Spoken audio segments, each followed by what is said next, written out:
Sí, señores, efectivamente con nosotros está aquí en Venevisión el presidente electo de Venezuela, el doctor Rafael Caldera. Presidente, créame que personalmente me siento muy emocionado por esta distinción que ha tenido usted. Ha cumplido una promesa que me hizo hace 6 meses, me dijo: si soy presidente, el primer programa de televisión será para ti, cosa que se está cumpliendo esta noche y de la cual le quedaré permanentemente agradecido. Aquí tenemos un público extraordinario de altos funcionarios de la vida privada venezolana y políticos también que han venido a escuchar lo que usted va a decirle al país, ya en función bastante seria, porque está usted con un pie en Miraflores, totalmente apoyado por el pueblo venezolano. Hemos hablado mucho de política, presidente. Hemos hablado de esta carta de intención que usted presentó al pueblo venezolano y de la cual podemos conversar algo más adelante. Pero creo que hay una persona ausente que usted quería muchísimo y que debe estar, porque debe estar en el cielo, observándolo y siguiéndole sus pasos, que es doña Eva de Liscano. Creo que en esta oportunidad usted ofreció esta segunda presidencia y ha sabido conducirla, como dije una vez por allá muy lejos en África, con paso de elefante, lento pero aplastante. Yo sí quisiera...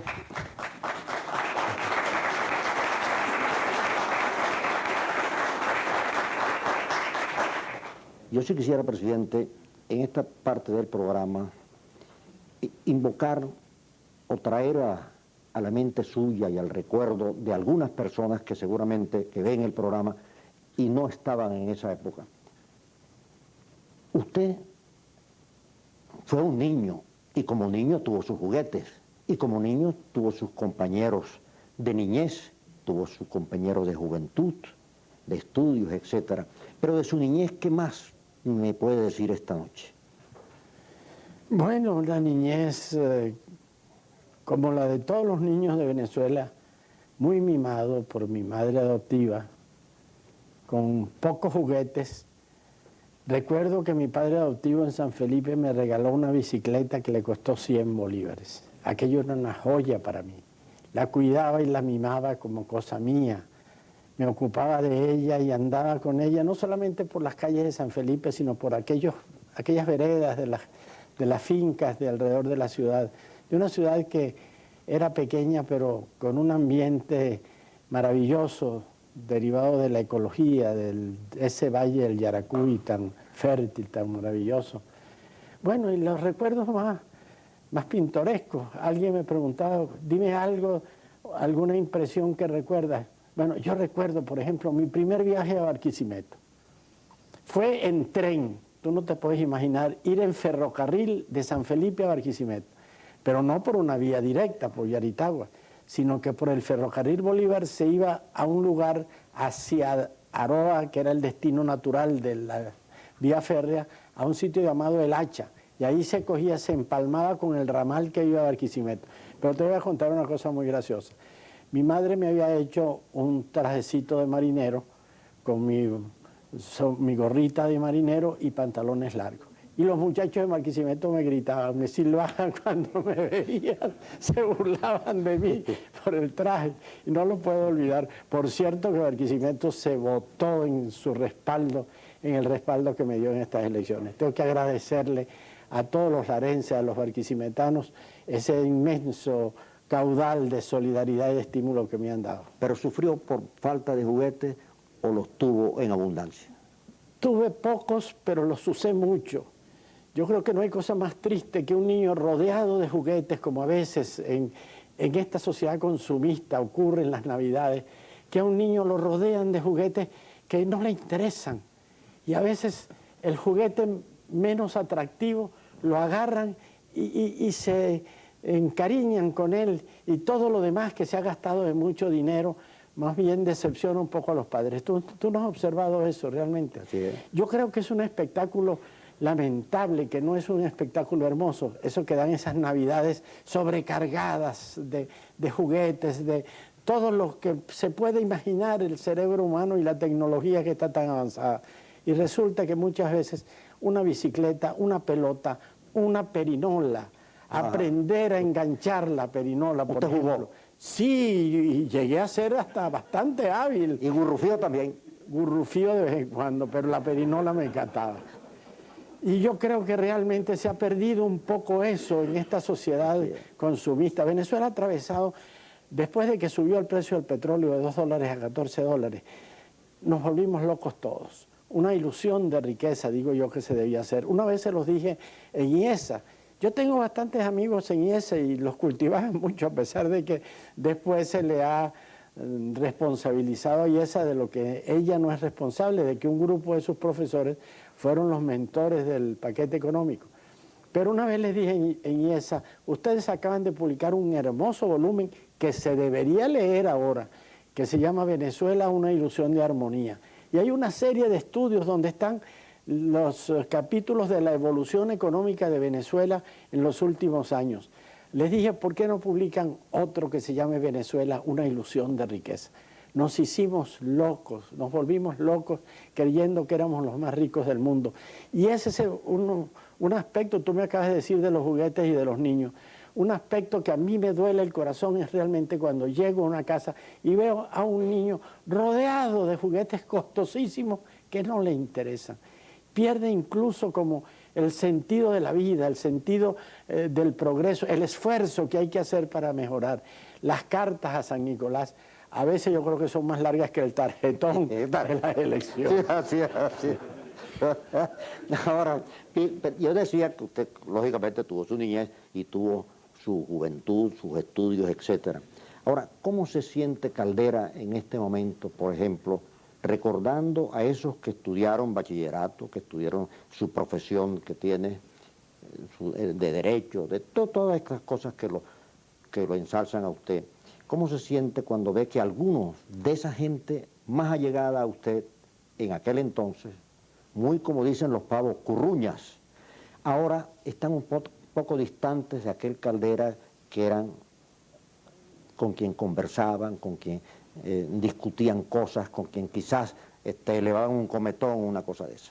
Bueno, mira, la vida lógicamente supone que los caminos se van diversificando.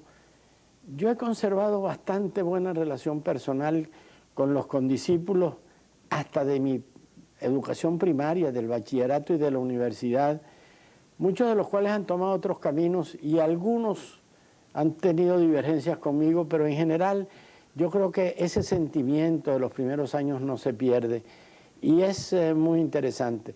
Dicen que la política además es tan grave, tan divisoria. Bueno, el presidente Belisario Betancur de Colombia repite una frase que es realmente muy curiosa. Dice, ¿cómo será de mala la política?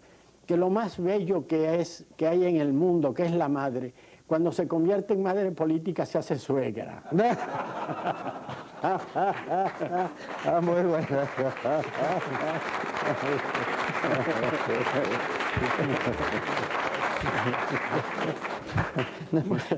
Bueno, la política hasta divide las familias, pero yo he tenido la fortuna, me siento inmensamente feliz porque la política más bien nos ha unido a todos, hasta la más chiquitica de mis nietos está motivada, interesada y todos han sentido esta lucha como propia. Y todos le dicen Caldera, Caldera. Caldera. No le dicen abuelo ni nada. No, yo no soy abuelo todavía para ello. Mi nieta mayor, la mayor de las nietas, llegó al colegio al principio y le preguntaron, ¿cómo te llamas? María Fernanda Araujo. ¿Cómo se llama tu padre? Fernando Araujo. ¿Tu mamá? Alicia Elena Caldera de Araujo.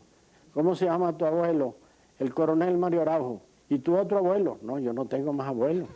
¿Pero cómo va a ser? ¿Y cómo se llama el papá de tu mamá? Ah, no, ese no es abuelo, ese es Caldera. Pero yo quisiera contar una cosa, usted me va a permitir. Yo he tenido la gran satisfacción de acompañarlo a ustedes en casi todos los viajes. Hemos dado la vuelta quién sabe cuántas veces al mundo. Y hubo un gesto que se me quedó a mí grabado de la cantidad de cosas que podía yo hablar esta noche, pero una cosa sorprendente, que una vez llegamos a Yugoslavia, a su capital, a Budapest. Y llegamos al hotel, pusimos las maletas y cuando yo fui al hotel arriba a llevar las maletas, a lo que bajé, el doctor Caldera, que era presidente de la Unión Interparlamentaria Mundial en ese momento, se había desaparecido del hotel, totalmente. Los yugoslavos que hablaban medio el español, medio el inglés, el francés, qué sé yo, me explicaron que se acababa de ir. Pero ¿cómo se acaba de llegar? No se fue. Entonces llegó el embajador de Venezuela, Kiko Sucre Figarella, y me dijo, el doctor Caldera se ha ido porque su íntimo amigo, Lorenzo Fernández, está agonizando. Bueno, el doctor Caldera, mis queridos amigos, se fue a París, agarró el Concorde, se fue a Nueva York y de Nueva York estuvo aquí en esa hora. No era tan grave el momento de Lorenzo Fernández, que Dios lo tenga en su santo reino, porque duró 4 meses más. Pero eso indica la categoría humana de Rafael Caldera. Otra persona hubiera dicho, vamos a cumplir este compromiso. No, ni las autoridades se dieron cuenta de eso, sino el que tuvo que cumplir los compromisos fui yo, presidente, porque había unos actos que no se podían hacer, las conversaciones sí no se pudieron hacer, pero eso denota el espíritu y lo humano que es usted.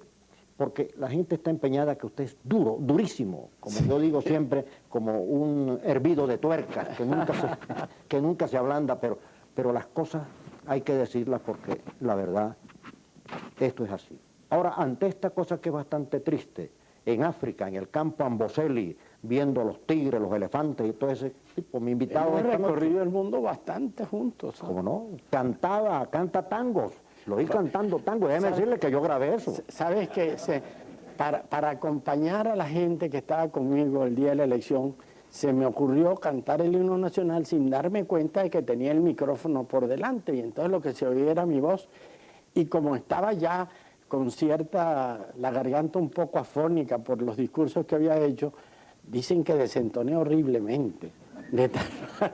Todo vale, ¿no? De tal manera que me cuentan que en una comedia de televisión una artista dijo, más vale así que la cogió por ser presidente y no cantante.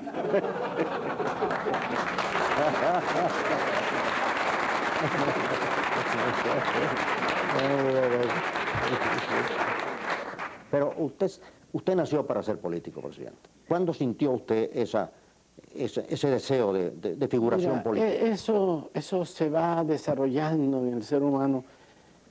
Yo no me considero dentro de esa tradición venezolana, tú sabes, la eterna tradición de que las madres le empiezan a decir a los niños desde pequeños, tú vas a ser presidente de la República. Pareciera que la presidencia de la República es el único objetivo en la lucha, en el sentir, como la culminación del esfuerzo. Ya hemos echado chistes, a lo mejor no me atrevo al segundo, pero lo frecuente en Venezuela es el cuento de 2 hermanos en que uno era muy activo, estudioso, sacaba buenas notas, y le decía a la madre, ¿tú qué vas a hacer? Yo, presidente de la República. Y el hermano era un hermano un poco descuidado, perezoso, pero niño, tú no aspiras a nada, tu hermano aspira a ser presidente de la República, ¿y tú a qué aspiras? Yo, mamá, a ser hermano del presidente de la República. Bueno, yo no estoy de...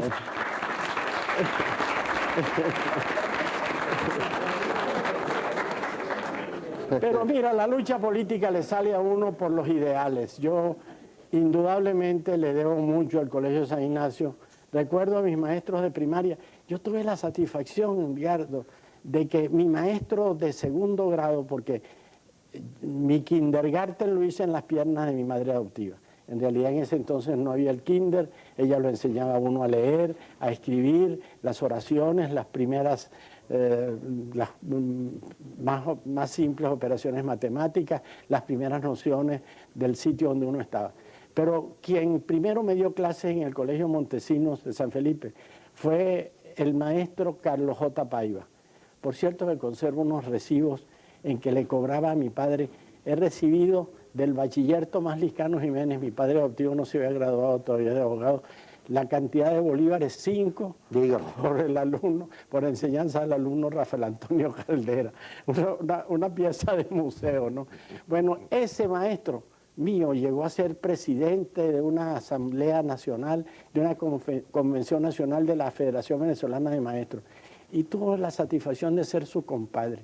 Me hizo padrino de una de sus hijas, y su familia está conmigo. Él murió hace tiempo, sobrevive la viuda. Bueno, todos esos recuerdos, pero el Colegio San Ignacio para mí fue el que me inculcó algunas cosas que yo creo fundamentales. Para mí, el Colegio San Ignacio podía tener rivales en otros colegios en calidad de algunos profesores. Por ejemplo, el Liceo Andrés Bello, que se llamaba Liceo Caracas, tenía profesores como Ramón Sucre, por ejemplo, profesores brillantes como Antonio Ornés, como matemático, tal vez de un nivel científico que podía ser superior incluso al de nuestros profesores en el Colegio de San Ignacio. Pero nos inculcaron el sentido del deber. No hay cosa más grande en la vida, y yo a mis hijos trato de transmitírselo, que la alegría que produce cumplir uno su deber, la satisfacción de cumplir deber, de hacer las cosas no porque le van a producir esto, le van a producir lo otro, sino porque uno considera, su conciencia le indica que lo debe hacer.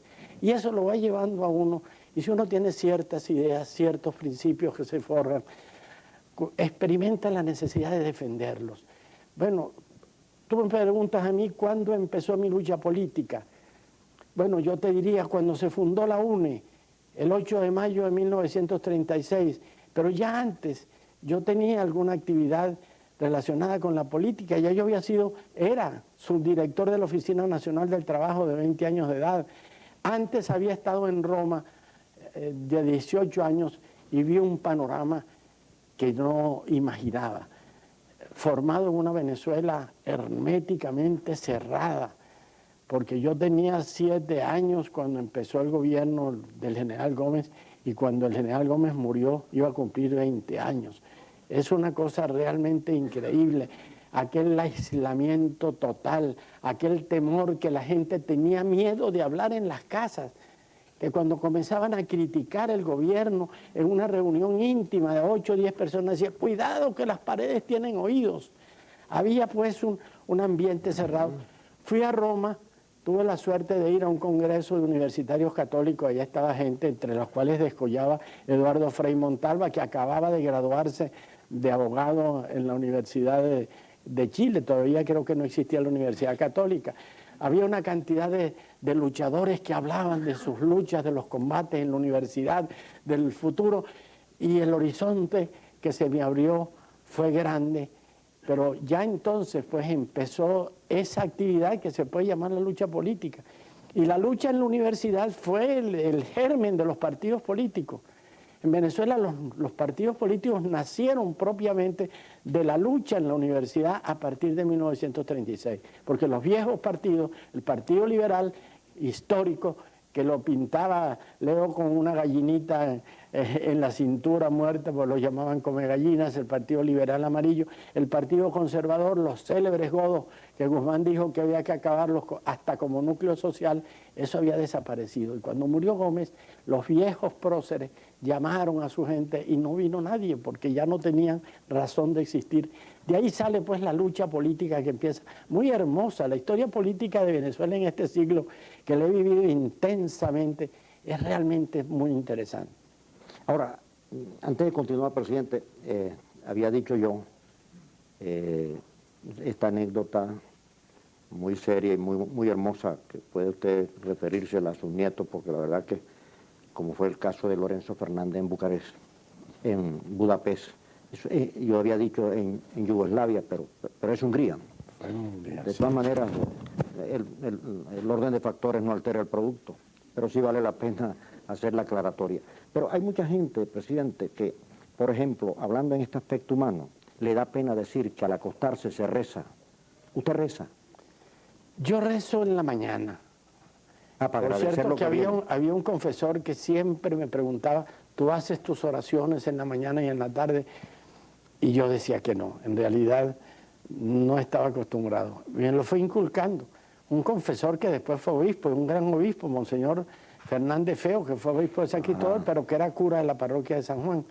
Pero una oración En la noche ya fatigado uno y tal, llega al lecho y una breve oración lo reconforta a uno, lo hace pensar a uno en eso de lo desconocido. ¿Pero de día o de noche? De día un poquito más, en la noche más brevemente, pero un contacto con eso de lo desconocido.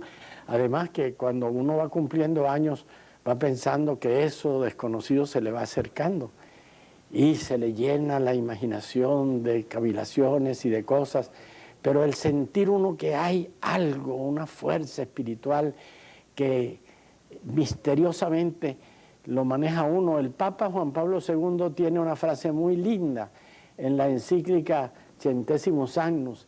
Él dice: la presencia misteriosa de Dios en la historia que llamamos providencia. Eso, la providencia, esa presencia misteriosa de Dios que sin uno darse cuenta lleva la vida de los hombres y de los pueblos, y que a veces uno se empeña en negarlo y no puede, porque en realidad algo existe que condiciona la vida de los hombres. Eso es sumamente reconfortante en realidad. Se me ocurre preguntarle, pero usted baila, ¿no? Usted echa, como dicen los pavos, su rumba, su cosa. ¿Ah? Te quiero decir una cosa.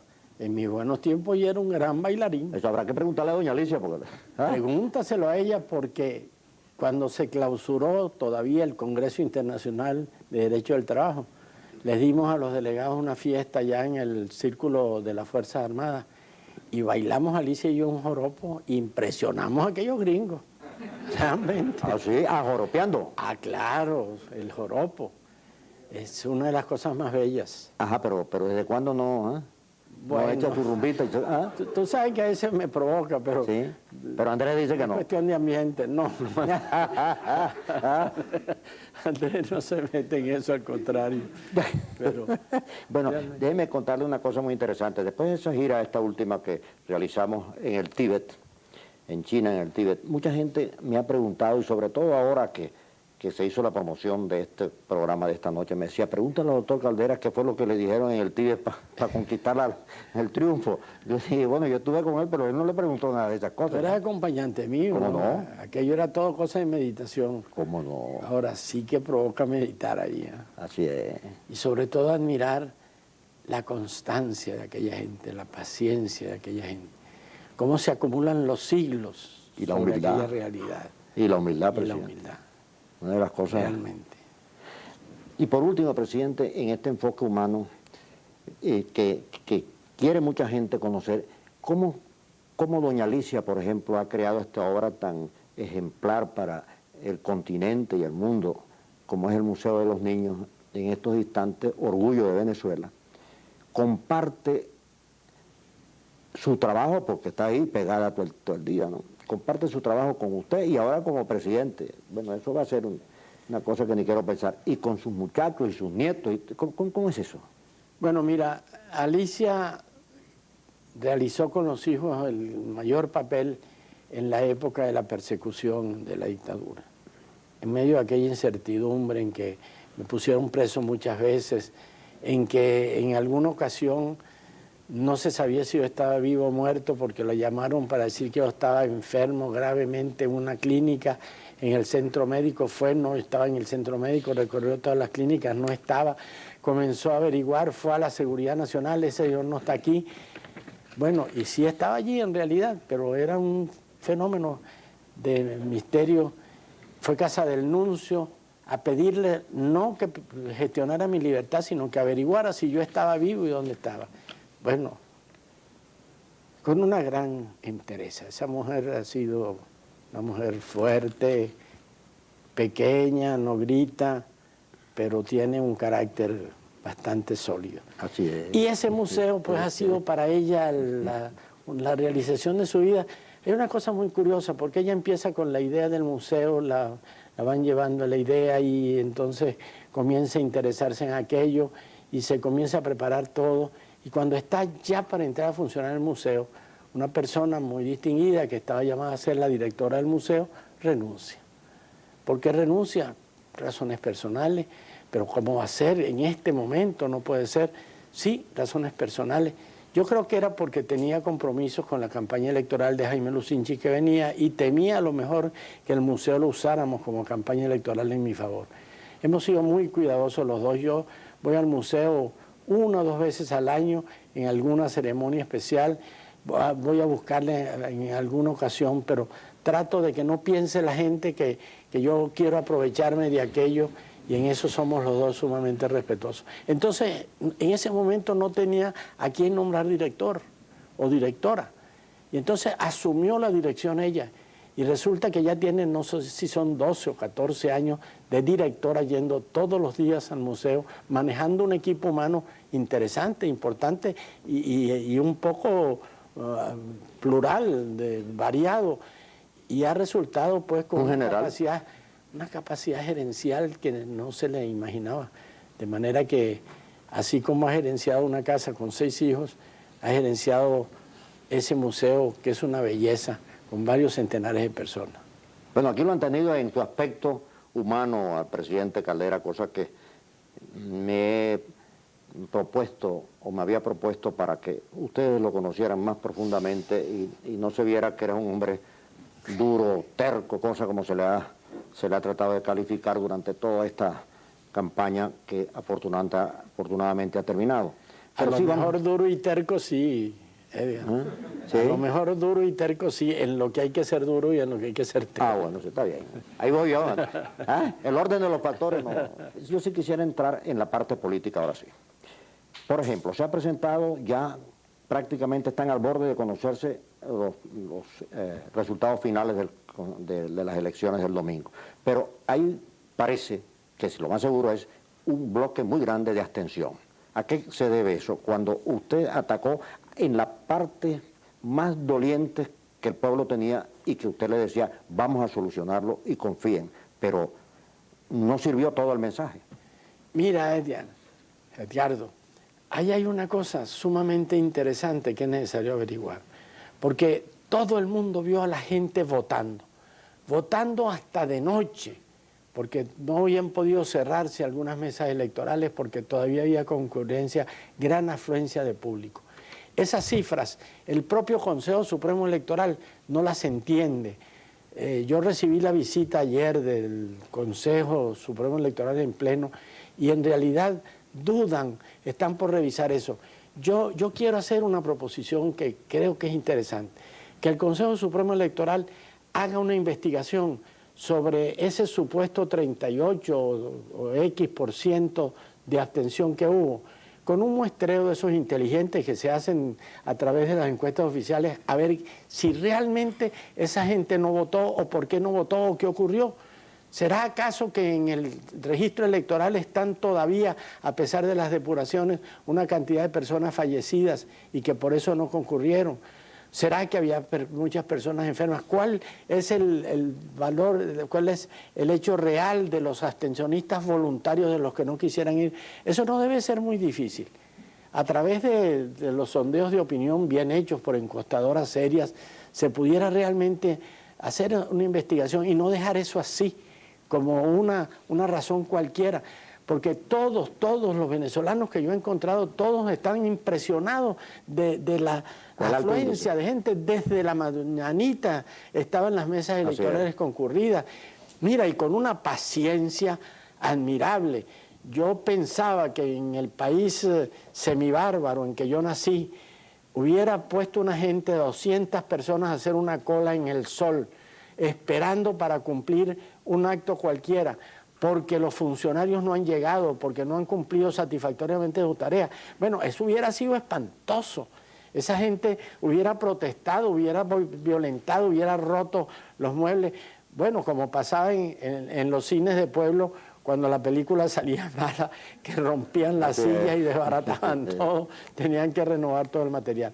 La gente estuvo haciendo un acto ejemplar de responsabilidad, incluso de paciencia.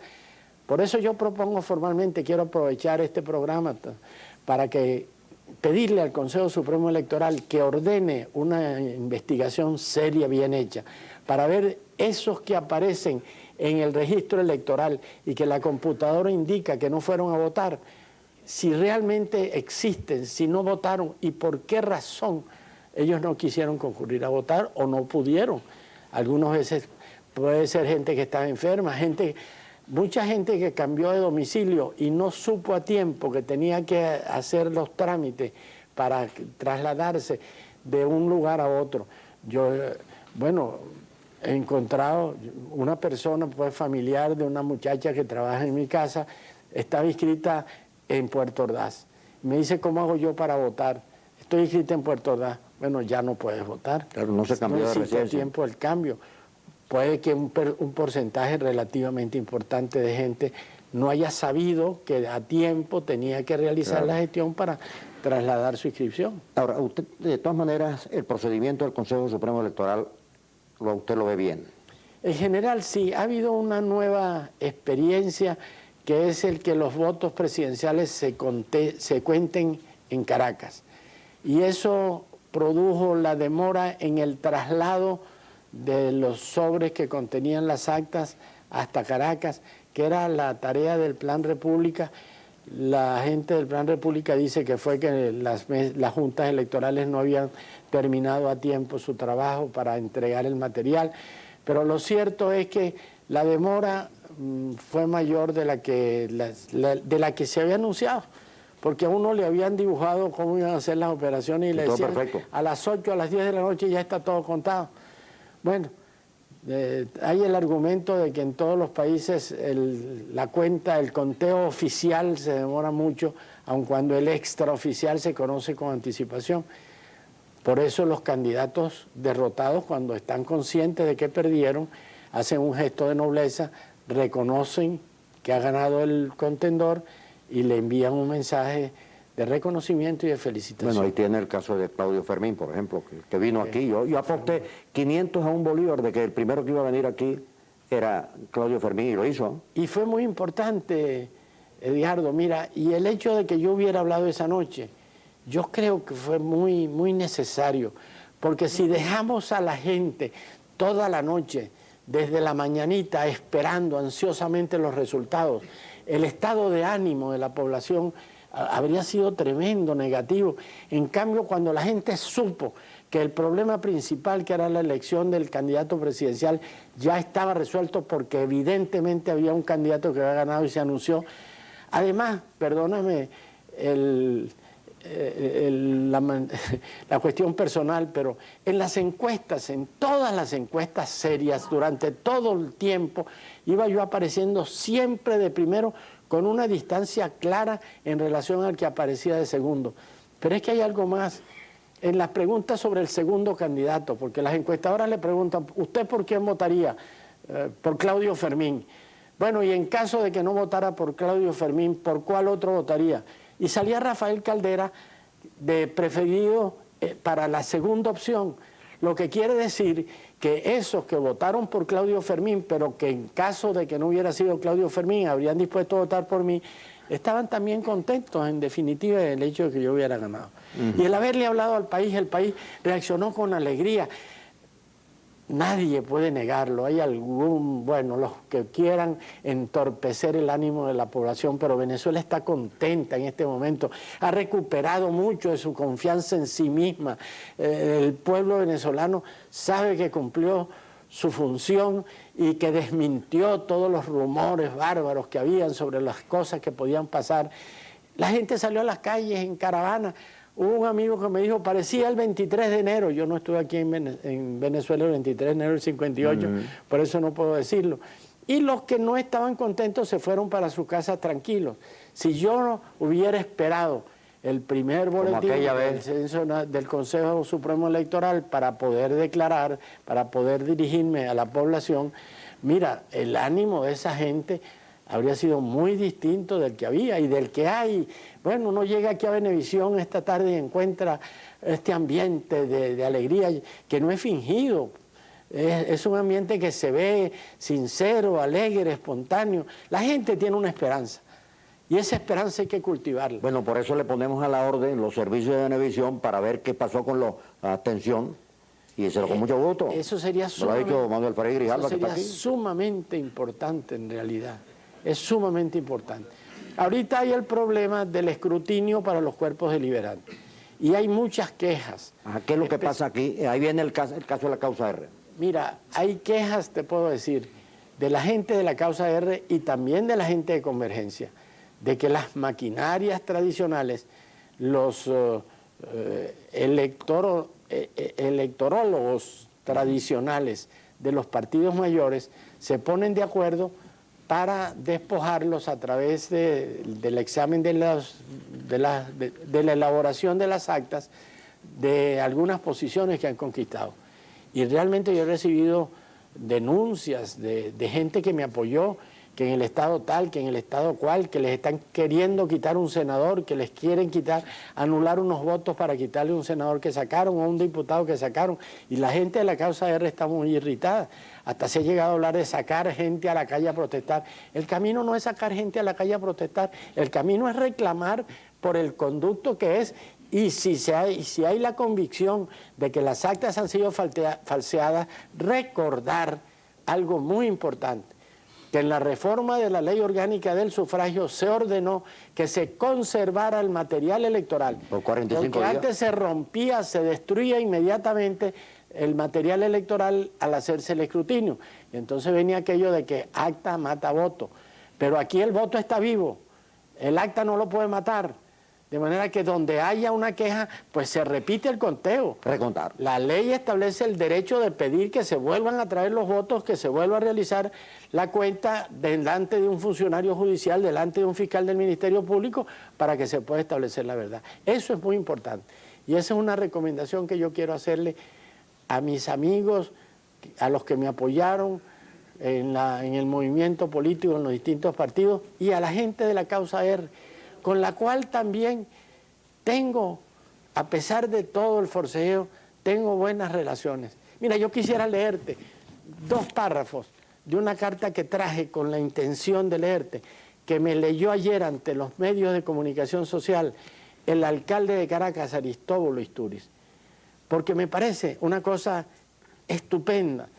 Dice: la patria no puede continuar desgastándose en forcejeos estériles, por lo que todos los venezolanos, con algún grado de responsabilidad en la conducción de los asuntos públicos, debemos poner a su disposición, es decir, a mi disposición, de la manera más desprendida, todas nuestras energías para hacer un gran frente que involucre lo municipal, lo regional y lo nacional, para enrumbar el país por la senda del bienestar colectivo, con énfasis en los sectores sociales más necesitados y enaltecer así los valores morales del ciudadano. Cuente, señor presidente, que desde esta alcaldía estaremos dispuestos a prestar a usted y su equipo todo el apoyo que sea requerido, con el mismo interés patriótico que lo hicimos el día 4 de febrero de 1992, desde nuestra curul de diputados, cuando usted, nos honra en decirlo, de manera digna y responsable, hizo ese imborrable llamado a la conciencia pública nacional. Bueno, es muy hermoso.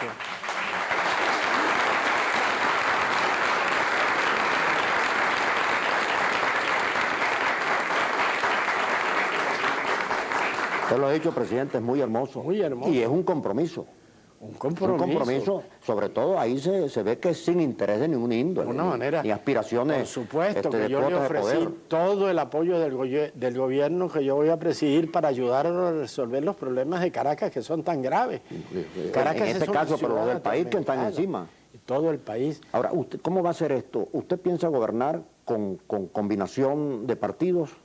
Yo creo sin que, cuotas de poder. ¿Cómo es esto? Mira, yo no digo que no tengo compromiso con los partidos que me apoyaron. Tengo un compromiso, el de mantener la posición que he mantenido y que justificó el que ellos me ofrecieran espontáneamente su apoyo. Mantener los puntos programáticos, muchos de los cuales fueron conversados con los representantes de las distintas corrientes políticas que me ofrecieron y me dieron y me han dado y me prometen continuar dándome su respaldo. Ahora, cuotas de poder no. Reparto de posiciones, no. Es actitud amplia para tratar de escoger a los que puedan, a mi juicio, ayudarme mejor a resolver los problemas del país vengan de donde provengan. Pero en el Parlamento habrá que tratar de lograr, es mi aspiración, mi ilusión, un acuerdo nacional, un consenso sobre cuestiones fundamentales, que se discuta sobre cosas que tal vez no son menudas, pero sobre lo fundamental, sobre la reforma de la Constitución, por ejemplo, sobre ciertas cuestiones de naturaleza económica, que haya realmente un consenso, porque el país no aceptaría el que se formara en el seno del Parlamento una especie de arreglo de coalición de cogollos, de fuerzas que están dispuestas a imponer su voluntad con desconocimiento de los demás. Ahora, esa reforma de la Constitución sería a base del Congreso que ha sido electo en esta oportunidad, o sería a cargo de una constituyente. No, el Congreso electo el 5 de diciembre tiene, de acuerdo con la Carta Fundamental, la atribución o de enmendar la Constitución parcialmente o de hacerle una reforma general, con la condición de que la reforma general tiene que someterse después a referéndum popular. ¿Y la que está guardada allí, que quedó hasta la mitad, sirve? Yo pienso que sí, que tiene que perfeccionarse, tenemos que reunirnos, tenemos que ponernos de acuerdo todos para ver cuáles son las perfecciones y las correcciones que se le deben hacer, y esto es fundamental. Además, en ese proyecto había y se debe dejar la posibilidad de que si en un momento dado realmente el país quiere que se convoque una asamblea constituyente, pues se convocará por la voluntad del país y no porque lo pidan unos cuantos voceros. La experiencia colombiana yo la he estudiado mucho, la seguí paso a paso, he estudiado sus resultados, no es precisamente estimulante. Algunas de las cosas que se buscaron a través de la constituyente en Colombia fue la renovación total del estamento político. Y leí un discurso del presidente Pastrana Borrero en que dice que después de promulgada la Constitución se hicieron nuevas elecciones para el Congreso y el 80% de los miembros actuales del Congreso eran los mismos que eran antes de la constituyente y de la reforma constitucional. Pero con algunos diferentes, como Antonio Navarro Wolf, como un entrenador de fútbol que se llama Marturana, que una cantidad de gente del pueblo. Llegado de todas maneras sin reforma de la Constitución. Una de las cosas más lindas que yo puedo mencionar es que la pacificación en Venezuela se hizo sin tocar la Constitución y sin alterar las leyes. Se realizó el proceso que nos ha dado, gracias a Dios, y a un grupo de hombres eminentes que me ayudaron, entre los cuales estaba el cardenal Quintero, Lorenzo Fernández, el doctor Luis Teófilo Núñez Padre, Reinaldo Chervini, unas cuantas personalidades que me ayudaron a realizar la labor, pero tengo la inmensa satisfacción de que Venezuela ha tenido más de 20 años de paz sin guerrillas, mientras nuestra hermana república está padeciendo todavía de esos horrores de la guerra civil, mientras el Perú ha tenido y tiene que enfrentar esa tremenda situación que se llama el Sendero Luminoso, mientras en Centroamérica todavía los esfuerzos de paz y las negociaciones que se hacen no llegan a la paz verdadera. Yo tengo esa satisfacción y se hizo sin tocar la Constitución y sin violar las leyes. Ahora, hay una cosa que está planteado en el día de hoy, que se ha dicho, de que es posible que haya sobreseimientos a algunos militares. Hay una parte muy interesante que hay de 38 soldados o algo así, que ya está más o menos eso aprobado porque están de acuerdo en que se les dé la baja y tienen buena conducta y están con su arrepentimiento, etcétera. Pero hay otros, parece que son 10, que el ministro de la Defensa va a someter su opinión diciendo que no está de acuerdo en que a esa gente que todavía no ha sido juzgada se le vaya a sobreseer. ¿Usted qué opina de esto? ¿Usted está de acuerdo en que se ponga en libertad a toda esta gente? Mire, Edgardo, ese es un problema importante, muy importante, delicado, muy delicado, que tendrá que resolver el nuevo gobierno. Desde luego yo tengo la obligación de escuchar, de analizar, de estudiar. Tengo que admitir que hay una inmensa mayoría de venezolanos que desea la pacificación y que considera que la pacificación pasa por la solución del problema de los militares detenidos con motivo de los hechos del 4 de febrero y del 27 de noviembre. Es necesario escuchar, palpar, sentir cuál es realmente la idea de las Fuerzas Armadas al respecto. Yo tengo un alto concepto de la institución y desde luego pienso pues que la institución tiene sus normas, sus puntos de vista, sus posiciones, pero este problema es uno de los que yo tengo que meditar muy bien en estos 2 meses que tengo, que van a ser 2 meses de trabajo. Duro. Que son, sí, duros, en los cuales le he dicho a los venezolanos, y voy a aprovechar de repetirlo, en los cuales el presidente sigue siendo el doctor Ramón José Velázquez. Claro. A mí me eligieron presidente el 5 de diciembre, pero para que lo sea en el momento en que, de acuerdo con la Constitución, el presidente Velázquez me transfiere el poder. Mientras tanto, yo estoy en la obligación de ayudarlo, de apoyarlo, de contribuir con él, y él ha estado muy abierto conmigo en el deseo de que los funcionarios de su gobierno tomen en cuenta los puntos de vista, las opiniones de la gente que está trabajando conmigo. Pero indudablemente que este tiempo va a ser para mí un tiempo de meditación. Meditación, yo supongo que será en consulta con la almohada, porque lo que es desde que me levanto hasta que me acuesto tengo muchísimos compromisos que atender. Ahora, presidente, te tocó el nombre de Ramón J. Velázquez. ¿Verdad que hasta el momento no he sentido ninguna cosa apoyando lo que le voy a decir? Yo creo que hay que hacerle un reconocimiento a Ramón J. Velázquez. Ramón J. Velázquez ha puesto al servicio de la nación, jugándose todo su currículum en nombre de un país que estaba totalmente a la deriva. Y lo ha conducido hasta esto, hasta llevarlo a usted a la victoria.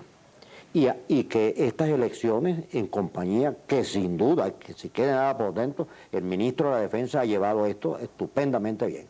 Y hemos encauzado sin un solo hecho de sangre, todo perfecto en el mundo. Hemos recibido los periódicos, han registrado con gran satisfacción cómo han culminado este espectáculo maravilloso que ha sido las elecciones del pasado domingo. Yo creo que es, sin duda, un gesto que habrá que hacerlo con el correr de los tiempos. Pero yo quisiera terminar el programa para que usted me dijera cuáles son las 3 primeras prioridades que usted va a hacer al tomar en sus manos el timón del país. Mire, Edgardo, yo te ofrecí que el primer programa de televisión que haría después de mi elección sería contigo. Así es. Quiero sentar el precedente de que una promesa hecha antes de la elección se cumple al tener éxito en el proceso electoral. Ojalá pueda tener éxito en otras promesas mucho más delicadas y más importantes. Pero no te prometí que te anticiparía hoy, que es lo que voy a decir en el momento en que tome posesión.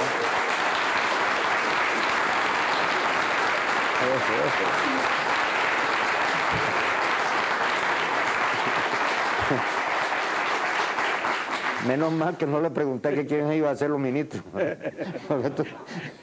Entonces sí era la cosa más difícil. Pero de todas maneras hay cosas muy importantes que, de acuerdo con una encuesta que hemos recibido nosotros y que mandamos a hacer nosotros con técnicos de afuera, hay unas prioridades que con mucho gusto nosotros podemos entregarles a usted sin que esto quiera decir compromiso de ninguna índole, sino para orientarlo y que se sepa qué es lo que se ha hecho sin ninguna inclinación política, porque los señores son extranjeros, vinieron a hacerlo sin saber cómo era la cosa, y ha salido exactamente igual sus proyecciones como en el ranking de los electos o los puestos a la presidencia de la República, como lo habían dicho ellos.